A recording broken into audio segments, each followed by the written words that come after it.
C'est assez triste, mais l'Académie française, m'a dit l'autre jour Gustave, le bouquiniste, est incapable d'élire les gens qui veulent en faire partie. Ça fait plusieurs fois que ça se termine par une élection blanche.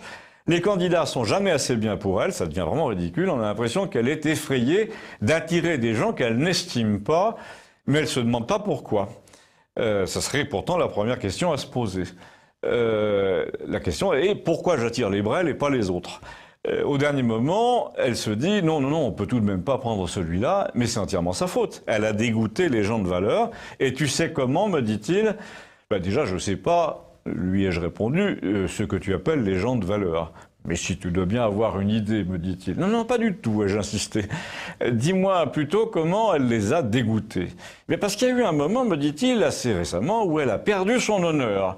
Alors moi, immédiatement, j'ai pensé aux académiciens de circonstances de 1940, là, les collabos comme Abel Bonnard, qui avait été ministre de l'Éducation de Laval, et Abel Herman, qui fut radié de l'Académie à la Libération, et même emprisonné à 82 ans. Et j'ai dit que c'était pas si récent que ça, mais pas du tout. Il parlait de la compromission dont l'Académie française s'était rendue coupable récemment en n'adressant aucune remontrance solennelle à François Hollande, président de la République. Dont chaque intervention, chaque discours, chaque entretien à la télévision portait la marque de l'analphabétisme le plus complet. L'Académie se serait couverte de gloire, me dit-il, en faisant observer qu'un président qui tweete à l'occasion de Noël « Français, vous aurez le dernier mot » et qui écrit « aurait AIENT » ne méritait pas sa place au panthéon de l'esprit français. Il y a eu aussi ce cas de ce discours où le génie Hollande nous a parlé de Nelson Mandela comme d'un combattant infatigable de l'apartheid, ce qui disait exactement le contraire de ce qu'il voulait dire. Il voulait dire qu'il combattait l'apartheid, mais il a dit qu'il combattait pour l'apartheid. Et tout à l'avenant, le président français, mais aussi la plupart de ses ministres, et ça n'a pas changé puisque le nouveau président et ses nouveaux ministres font pareil, sont incapables de manier la langue française avec la souplesse et surtout la nuance qui la caractérise. Ils portent un projet, par exemple, ils portent des enjeux, ils portent une politique, ils disent, et surtout ils laissent dire par la publicité, un mot sur deux en anglais, avec une toute petite traduction croupion. La dernière mode, me dit Gustave, c'est des pubs du genre « Venez essayer nouveau Renault Kadjar ». Au cas où tu n'aurais pas compris, il s'agit d'une nouvelle voiture. Quand on était petit, me dit-il, on disait « la nouvelle voiture Peugeot ». Maintenant, les véhicules sont devenus masculins et ils n'ont plus d'article défini. Je vais acheter nouveau Kadjar. Il devrait supprimer la conjugation du verbe, hein, ça fait ringard, ça donnerait « moi acheter nouveau Kadjar ». Pourtant, c'est normal, me dit Gustave, que les publicitaires soient toujours en train de flatter les bas instincts de la langue.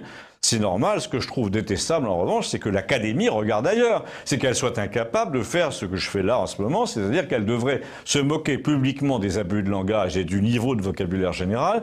Mais justement, c'est une institution qui est devenue entièrement politique, c'est-à-dire soumise, domestiquée, vouée à tous les vents de la parité homme-femme. Suffit de voir qui elle a élu récemment et qui la dirige. On est passé du secrétariat perpétuel au secrétariat de la permanente, je veux dire de la permanente L'Oréal.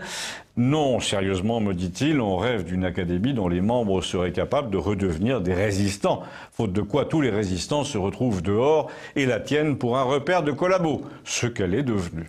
En ce moment, elle ne veut pas élire des gens qui se présentent, elle ne veut pas solliciter les autres, elle ne distingue donc pas, elle n'enquête pas, elle n'a aucune initiative, elle ne polémique pas. Ses avis sont lettres mortes.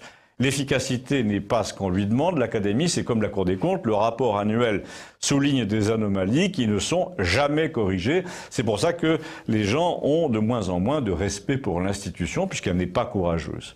Et donc, une institution qui ne suscite pas le respect ne peut pas recruter.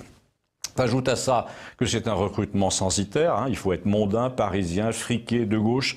Donc même dans le débat qui agite la France entre les gilets jaunes et les non-jaunes, eh bien, elle a choisi son camp et c'est le mauvais.